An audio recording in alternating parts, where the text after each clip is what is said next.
hear both of us? Pardon? You can hear both of us? Both the things on? Both? Okay. I believe so. Say hello to me. Hello. Good. Gotcha. Gotcha, Yep. gotcha. I know, I'm so loud, it's funny. I No, didn't even you're- need a mic in there. You're great. All right. Anytime, Meredith. We're rolling. Okay. Just introduce it first. Say who we're talking to, where we are. Where are we? We're in Toledo. Oh, right. This is, well, you can just, could you introduce yourself first of all? And Yeah, just who you are? I'm Xtine Milrod. I have a PhD in human sexuality. I'm a licensed psychotherapist in the state of California and in the state of New York. And I'm also a certified sexologist with the American College of Sexologists. Okay. Can you first explain what that means? The last two, the sexologist and The psychotherapist. yeah. Well, I'm a licensed marriage and family therapist. My population is, I deal a lot with quote unquote erotic minorities. My practice, I deal a lot with transgender individuals. I deal with sex workers. I deal with clients of sex workers. I deal with couples in which that have been affected by one or the other person's sexual compulsivity, that sort of thing. Okay. Can you describe the current research project that you talked about earlier on?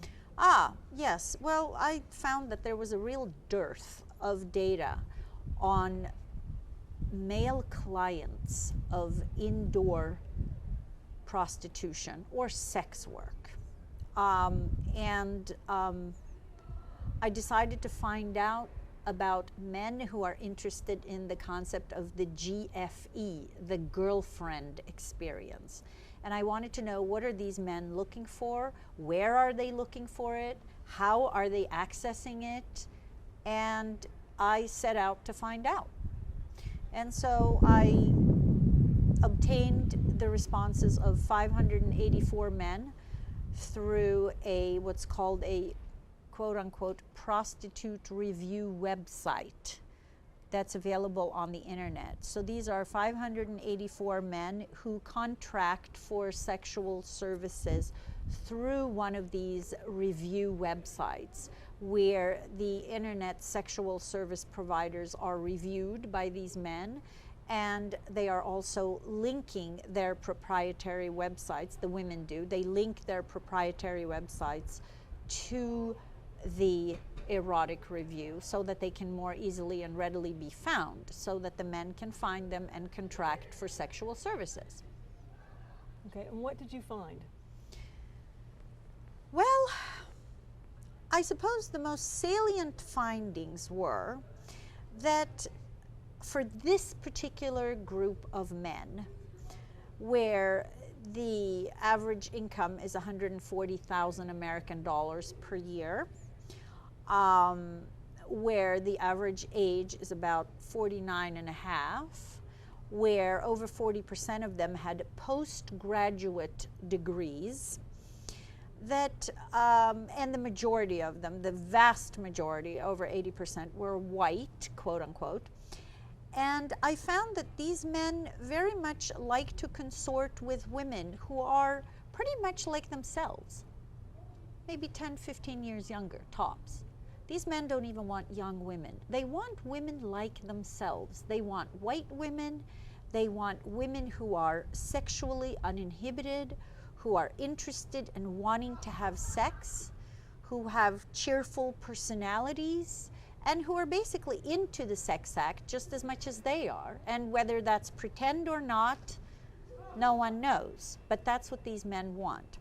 I also found that the sexual behavior that they most often engage in is very, quote unquote, it's vanilla. It's very normalized behaviors in the context of a heterosexual partnered relationship, in the sense that the top behavior was penile vaginal intercourse, followed by fellatio, followed by cunnilingus, and followed by deep kissing.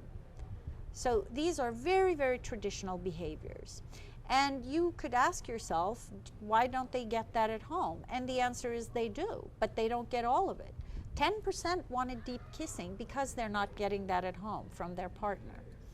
So it somehow sheds a light on long-term partner relations among the middle-aged, because remember, the men are 50, so, and around there.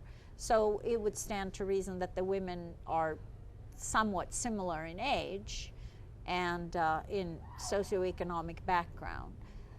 What I also found was that 40% of these men ended up falling in love with the sexual service providers. They became so-called ATFs, all-time favorite.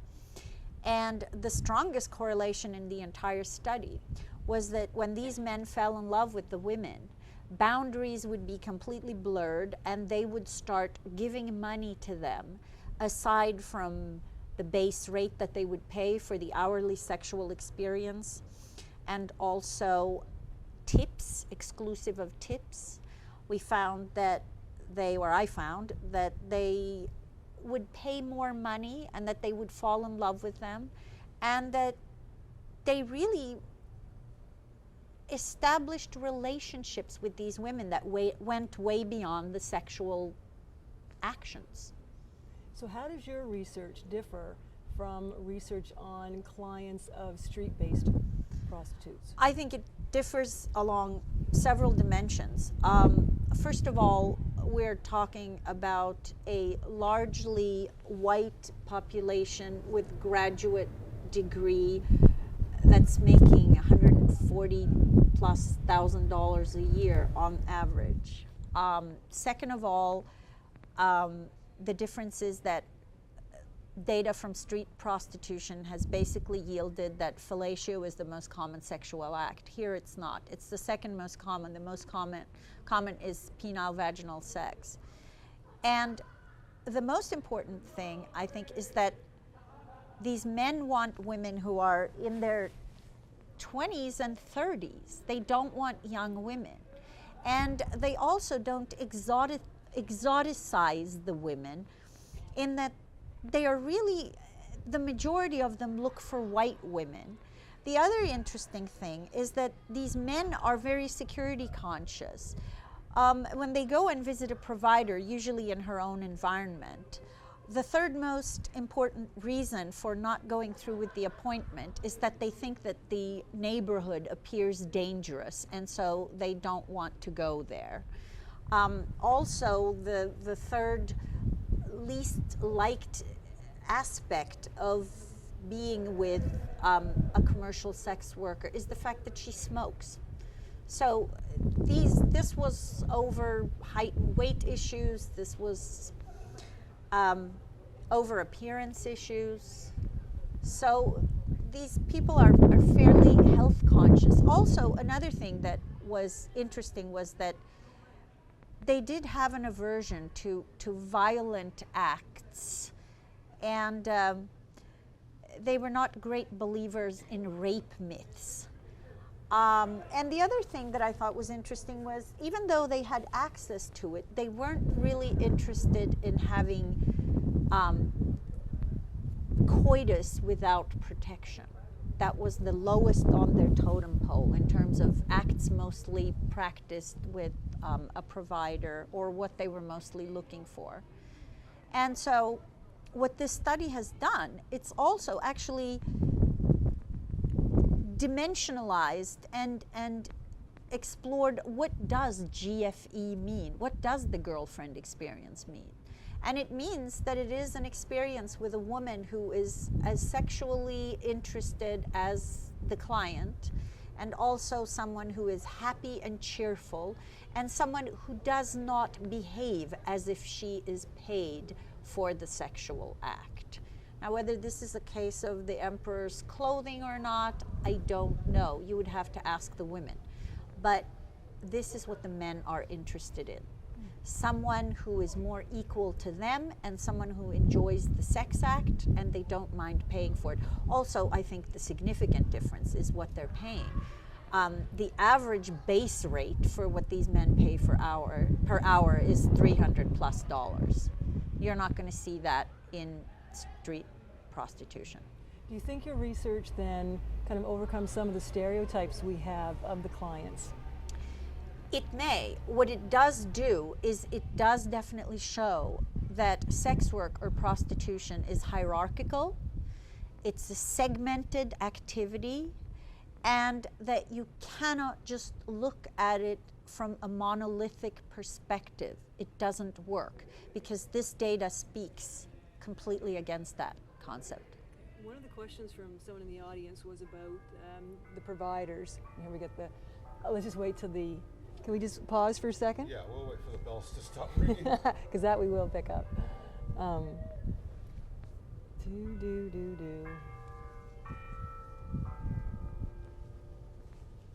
is it? Okay, it's 3 gonna go o'clock. Yeah, 3 so bing, times. bing, bing. And, then and you have done research on the providers though as well. Can I Yeah, ask you about that one was to- just a little research project that was not, I wouldn't say that it was statistically significant. It wasn't inferential, it was only descriptive statistics. But yes, I did do research on 100 providers that I obtained from the providers only discussion board off of the Prostitute Review website. Okay.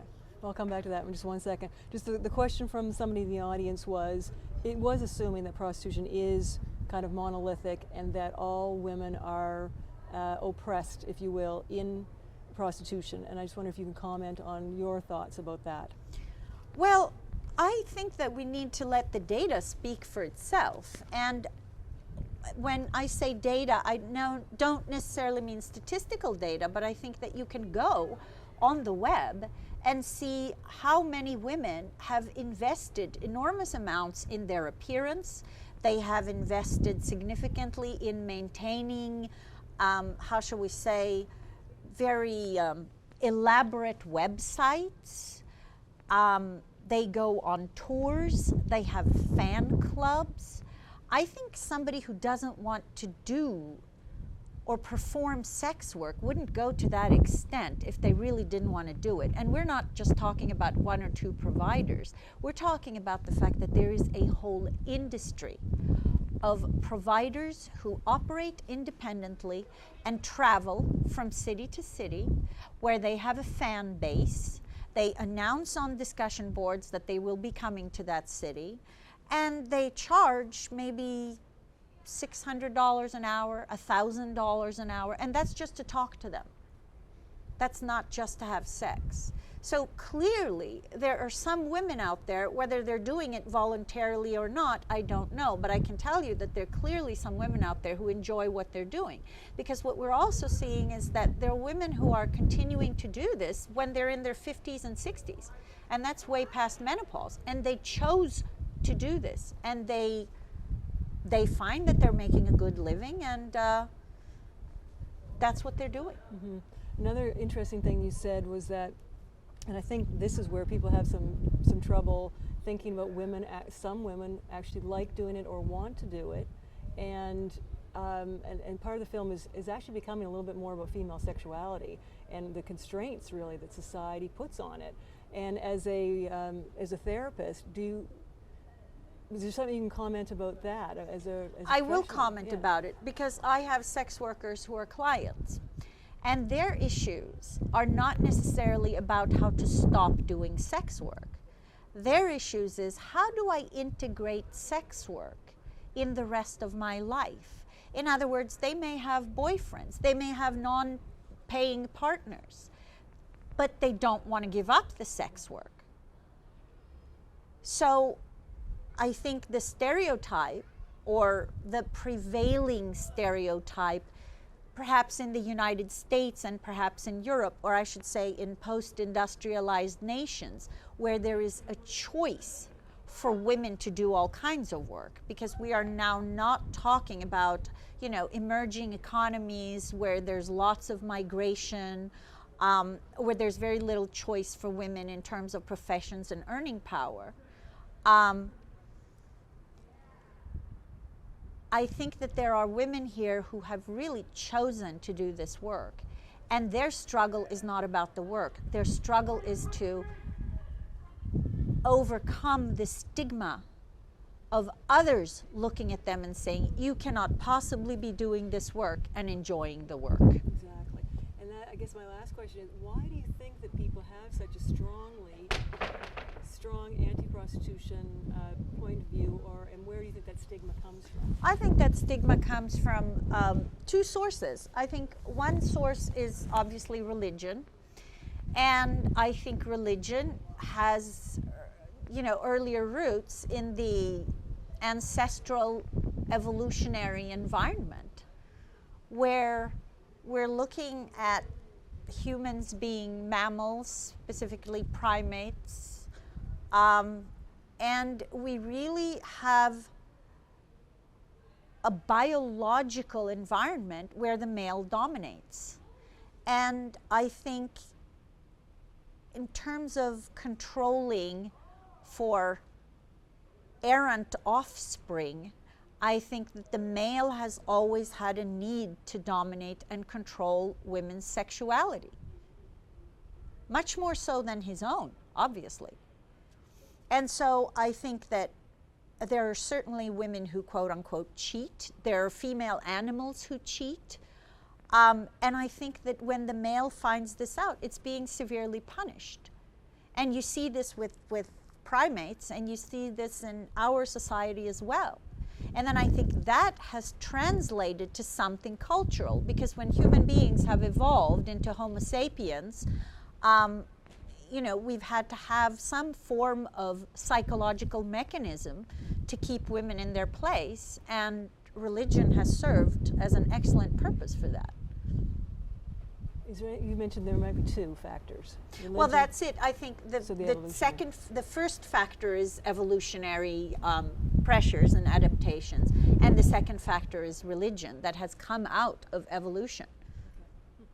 And you think that, now I know the United States tends to be a bit more religious than other post-industrial nations, but do you think that's still why people have such a hard time with the concept of selling sex? I think this is a very, very ingrained issue. Again, partially because of evolution. You look at countries like Germany and the Netherlands, where prostitution is legal, and it's still an issue. It's still stigmatizing to people. It's stigmatizing to the client who goes and pays for sex, and it's stigmatizing to the woman who works honestly with it. And that's why I think I have to, on a personal level, I have to just make the comment that I think that activists for sex workers who are out in the open are very brave women, because they really are contravening not just religion, but really a very basic state of evolution, which says that women's sexuality needs on some level to be controlled in order to control for offspring.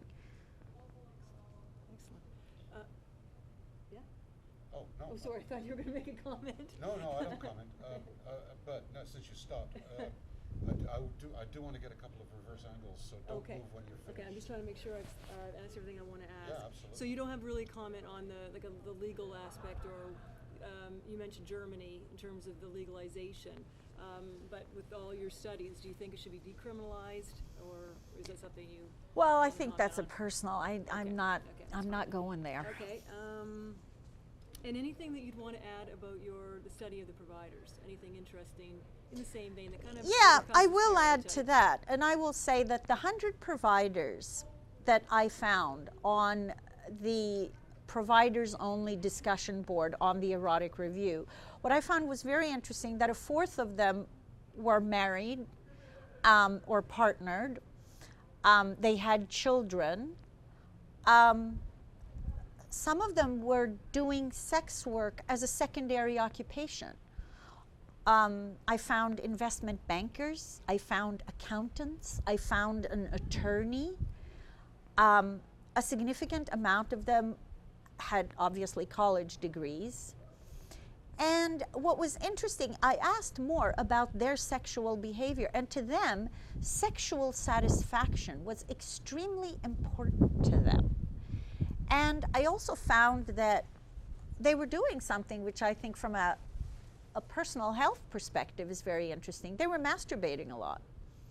So, well, a lot. I don't know about a lot. Let's strike that. I will say that they were using masturbation as an additional source of sexual satisfaction, and they were open about it.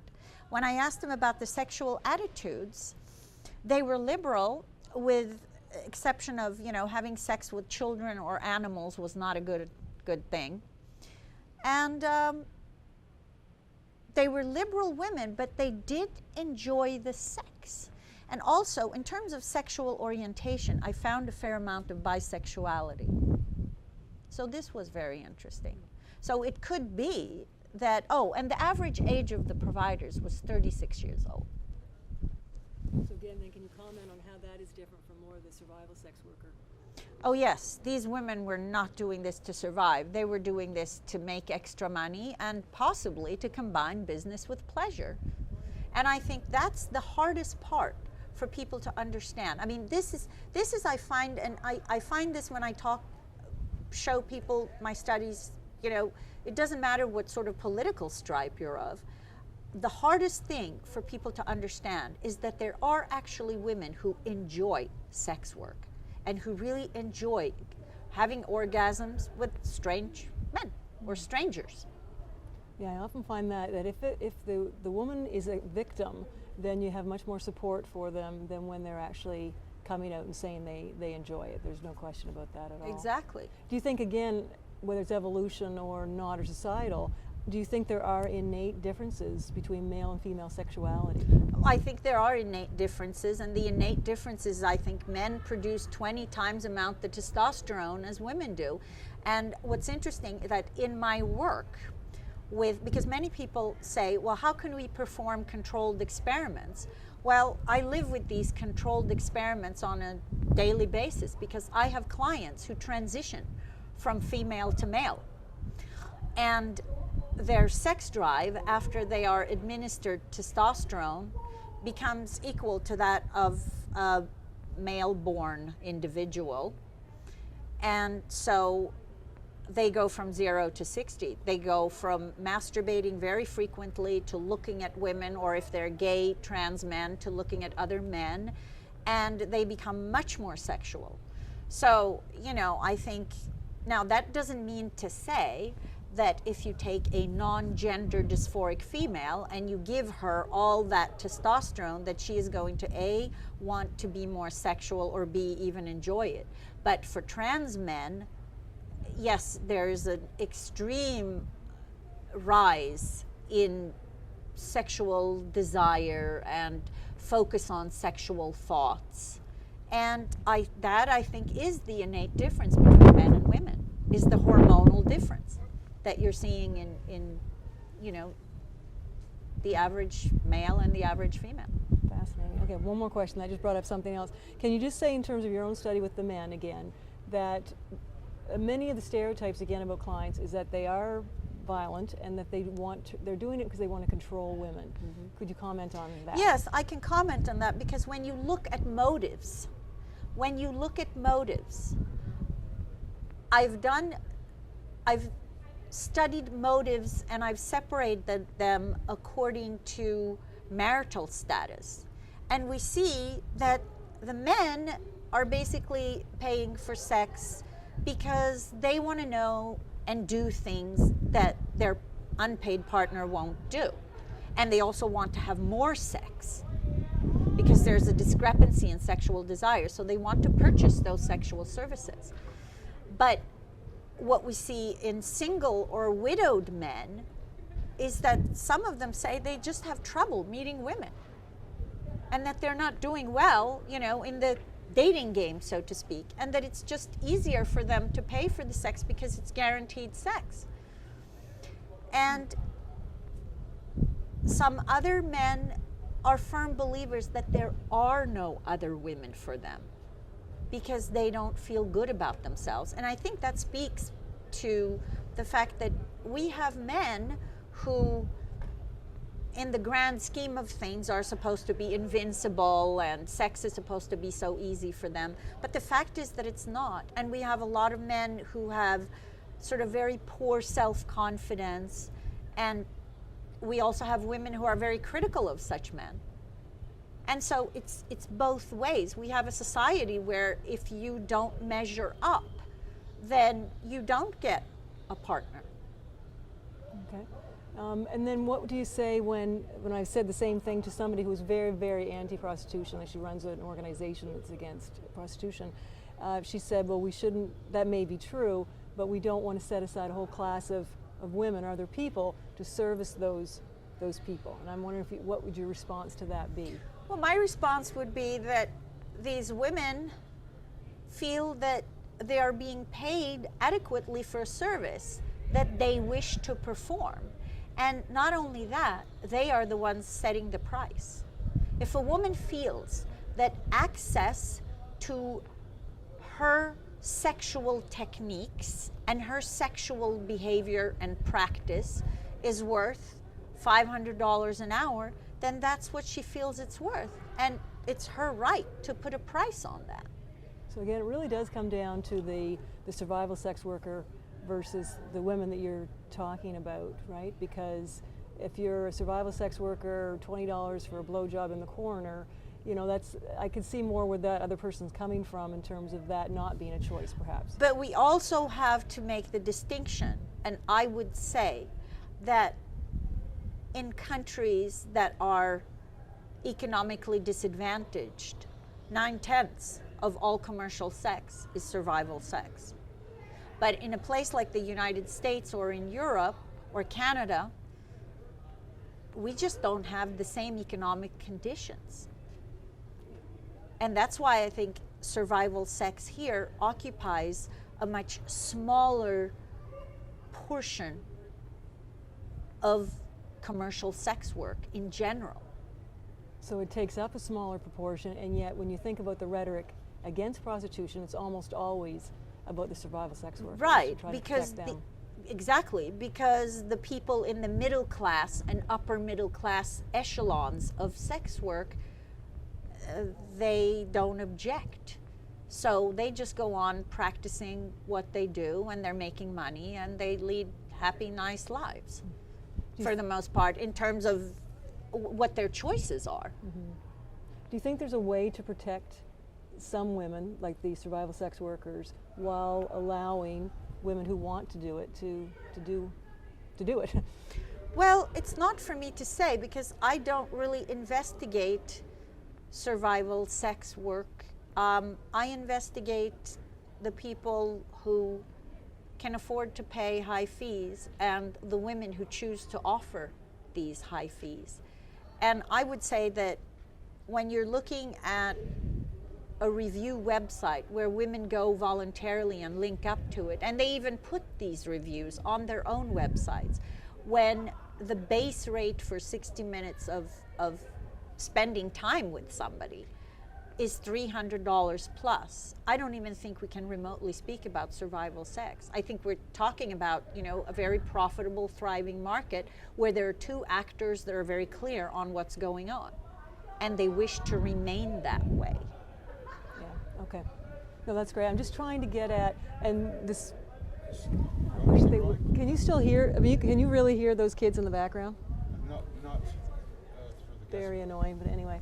No, I'm just trying to get, maybe I'm saying the same thing in a different way. I'm just trying to get at, because you've got so much knowledge about it, how do we, I mean, I think prostitution should be decriminalized personally, completely. How do we protect this? But as you say, there's such different issues. I mean, survival sex versus these women who make lots of money and do it by choice. How do we, if I'm talking to someone who's really anti-prostitution, how do I get that across to them? That's what I guess I'm trying to get at. And you know, you're speaking about data, which is great. I think it's very difficult to get that across, and I guess this is off camera now, I'm assuming. Okay, Sure. yeah. I'm just going to get a reverse angle. Okay. Yeah, I think it's very difficult. I mean, I was attacked in the lobby yesterday by one of them, and she just completely jumped down my throat. And You were attacked in the lobby, how do you mean? in the hotel lobby at the Ramada. Oh, Yeah, but how would she know who, well, because I was having a conversation with another person, and she Yeah. just overheard, and she literally jumped me. It was freaky. And then when I just said, you know what, you're being very inappropriate, and I don't appreciate this, she wanted to hug me. And so I ran away from that too.